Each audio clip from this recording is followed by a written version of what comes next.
All right, good morning, everybody, and thanks for being there today for this Transport Innovation Talk.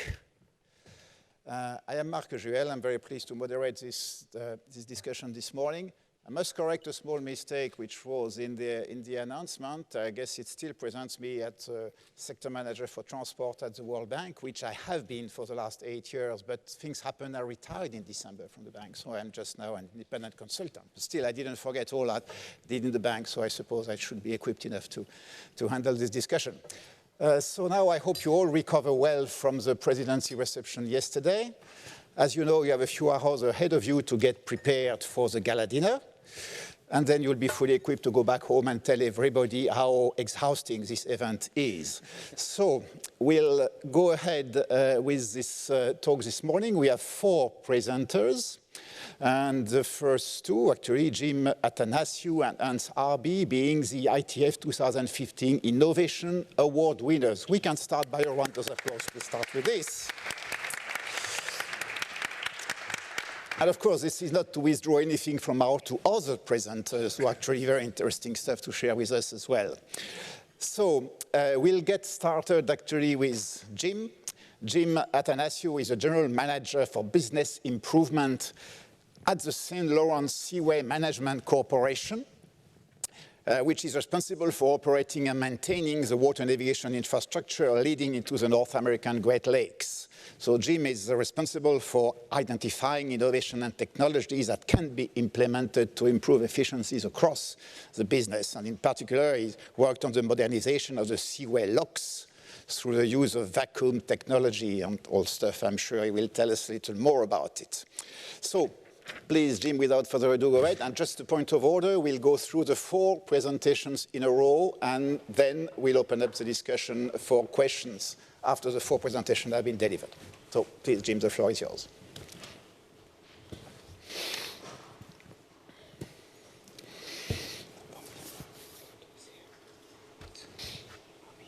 Video.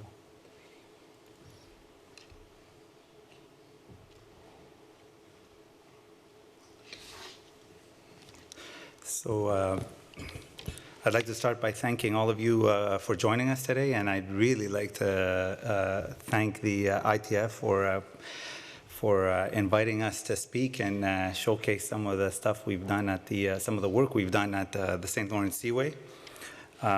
Wonderful event so far, so it's great.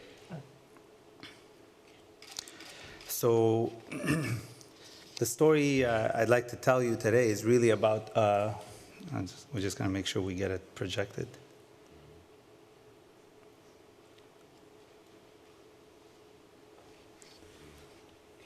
It's not showing.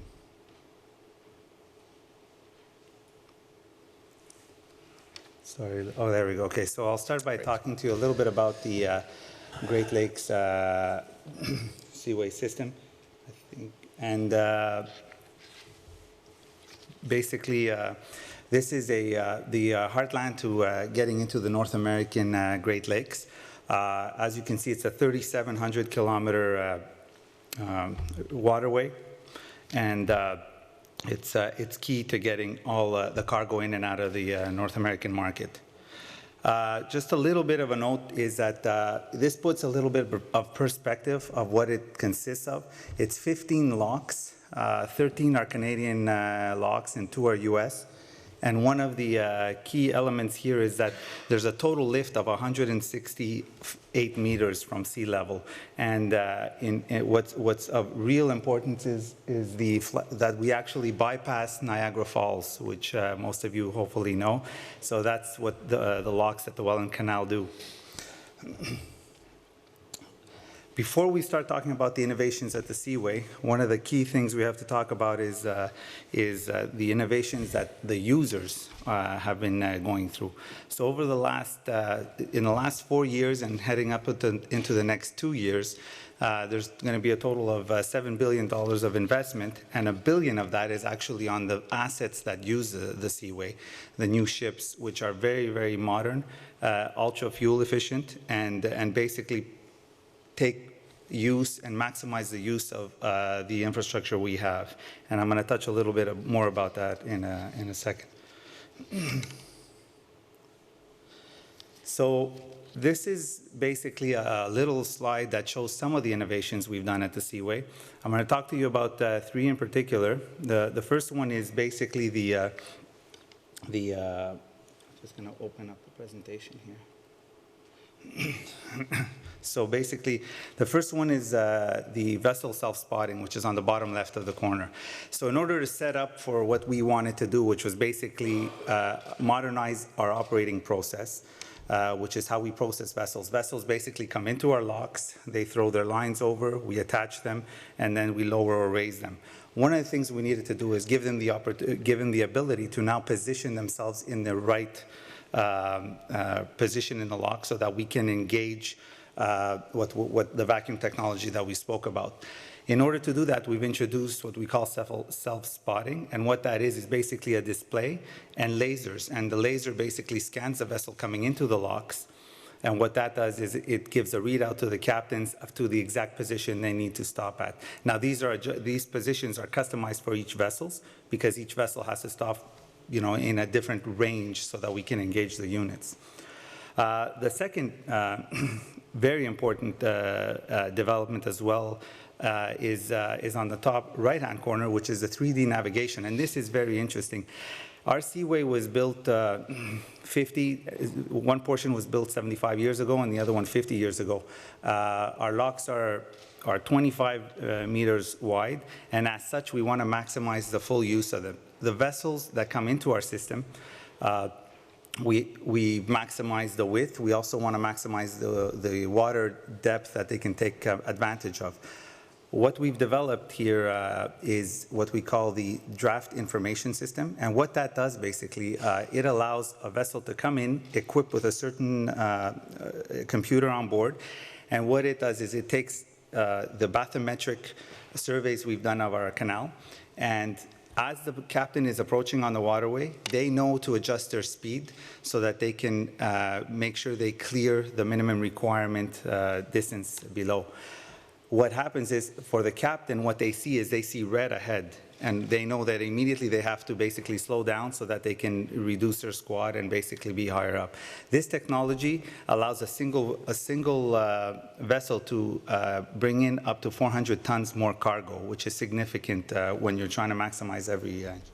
And the last, the hands-free mooring technology, which is the next slide, and I'll talk more in detail about, is the one that we won the award for, is basically vacuum technology that eliminates the use of lines. And we now will be able to attach and process a vessel without any manual intervention. And we're going to eventually move all that to a remote control. One of the things that when we talk about innovation, none of this is even possible without the people that work at the Seaway, but more importantly, along with those people are all our stakeholders. The Seaway is, I touched base on it earlier, is a binational waterway, and there's a lot of government agencies, states and provinces that it touches on, as well as different stakeholders like pilots and the companies that work off the shores. So in order to do all that and to introduce this type of innovation, it was very, very important that everyone was involved on it. The contribution of our people and our stakeholders was of an unbelievable magnitude. This is, I have a video later that'll just show you in operation, but this is the hands-free mooring system. So what you see there is basically each of our locks by 2018 will be equipped with 3 double units like this. And what they do is they basically attach to the vessel and move up and down as the vessel is raised or lowered. This was developed jointly with Cavitec, which is the manufacturer of the equipment. And when we talk about innovation, what's interesting is usually we all think about these groundbreaking technologies. This is a good example of something that was out there. It is used in ports, but was not adapted to a very dynamic environment like a lock. So we raise a ship anywhere between 15, it could take as low as 10 and as much as 30 minutes to fill a lock or empty a lock. And this required a lot of modification or upgrades. One of the things, just quickly touching on, is we had to adapt it with, work with Cavitec to use hoists to lower and raise it. One of the early generations that we had a floating tank which floated with the water, and we found that wasn't as successful. As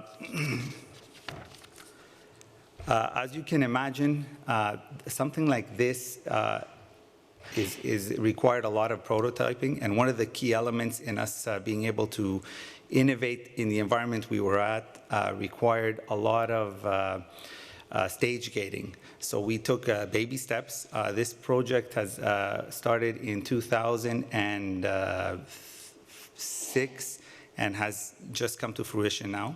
And in between, we've had 4 generations of this equipment working with our manufacturer to be able to come to what we have today. So it started with a floating tank, 1 unit, and now we have 3 double units, which is sufficient enough to process the vessel.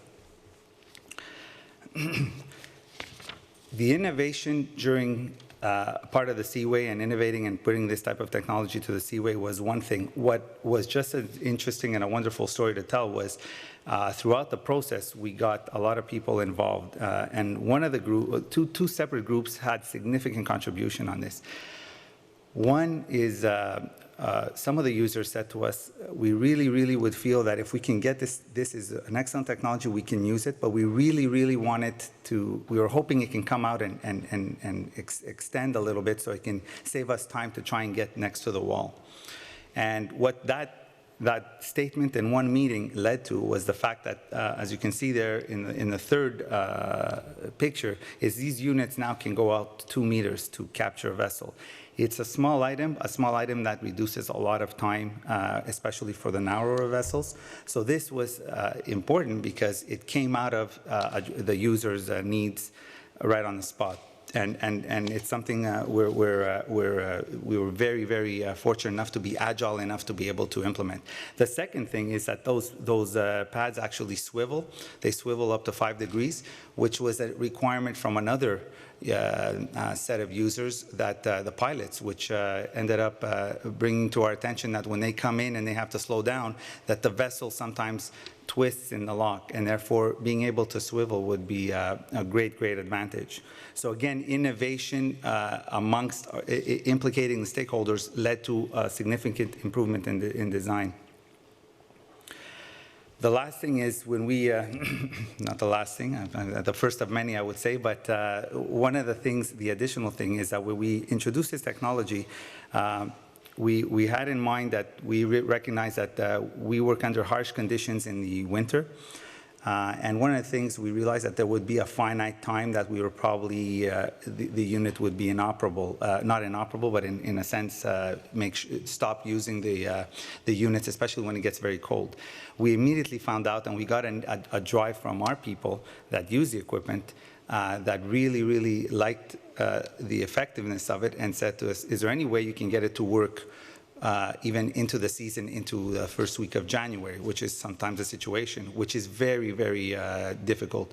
So the equipment has to be basically able to work from minus 30 degrees Celsius to plus 30 degrees Celsius. And that rubber that attaches to the vessel was key in doing that, because the vessels are not mirror finishes, as you can imagine.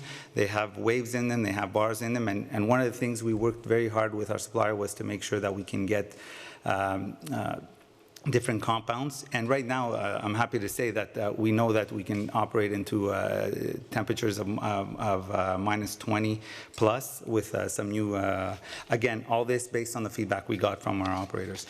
And I touched a little bit previously on the situation about us being able to extend. An added bonus of that being able to go out 2 meters is that previously, the vessels that used to use our system used to be scraped up against the wall. That's just the way it was. The cables used to pull you tight against the wall. And we found that the ocean trade really had this was an issue because they didn't want to take their assets out of commission to go paint them every two years.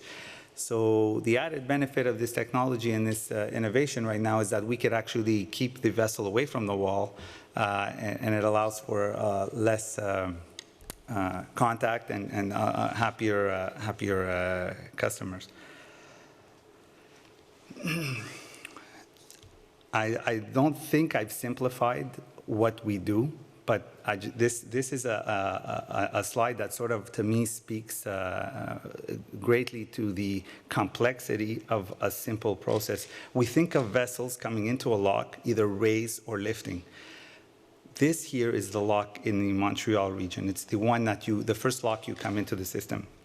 What I'd like to point your attention in the back, that's the city of Montreal.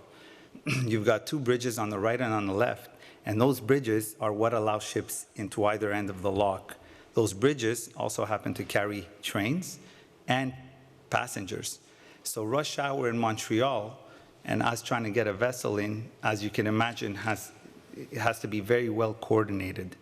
And if you look at the vessel that's in the lock, it's not the best picture, but I can tell you it's taking advantage of every single square centimeter that we have in the lock. It's filling the lock in its entire length and width. And the reason I thought it was interesting to show this is because this is why we innovate. The Seaway was never designed to be used to this level when it was built, but today we are using it to this level. We're processing vessels quicker, and when we talk about processing and where we want to go with this, coordination and logistics is going to be another layer that we have to innovate on, how we're going to go about figuring out, coordinating the traffic of the rush hour, coordinating the traffic of the trains to ensure that we maximize effectiveness of the system.